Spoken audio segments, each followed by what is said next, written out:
I really do feel like my grandpa when I'm on this chair. It's 50 years old. I remember when my grandma passed away 22 years ago, they threw this in the trash. I took it out. My mom's, oh, that's trash. It was all rusted. And anywho, I saved it. And when I don't sit on it often, but when I do, man, I do feel my grandpa's spirit. So I feel old. I feel like an old dude. This is Grandpa on his mic. Grandpa? Sitting in his grandpa's chair. Where? April 1st, man. It's Scoot TV's birthday.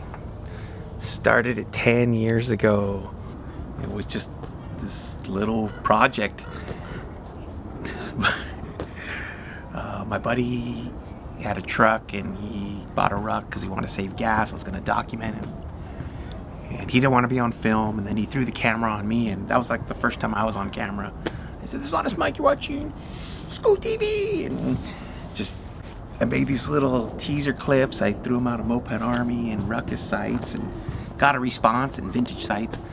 And I'm like, hey, let's see what I can do. And it was the idea was to cobble everything together. Vintage, new school, mopeds into one little show.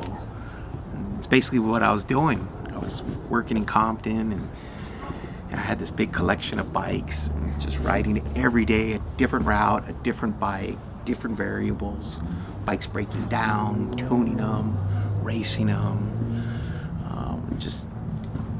I did everything Scoot, man, and I knew all the subcultures and the politics, and I recorded it, and it was awesome and fun, and traveled the U.S. I mean, I met people all over the U.S. because of a Ruckus, Honda Ruckus, man. That's what started this all, and it's sad now. The Ruckus scene's dying, and I'm like the last of the Ruckus dudes. There's only less than a handful of OGs who are still doing it. So the scene's been fading away. Everybody's riding the Grom, all these other mini motorbikes. Yeah, I figure it's time. It's time to call it quits. So yeah, it was a fun run, 10 years. Had health issues a couple years ago, almost died, life support. I'm not supposed to be here. I got a second chance at life. I couldn't ride for like 8 months. And I never thought I'd ride again. I told my girlfriend at the time, who's now my wife, I told her back then, I gotta sell all of my bikes. I can never ride. And she's all, don't do nothing drastic. Then I asked her to marry me at the hospital. She says, again, don't do nothing drastic. Did therapy. I got back on the saddle and hey, hear that noise over there? We're supposed to record earlier.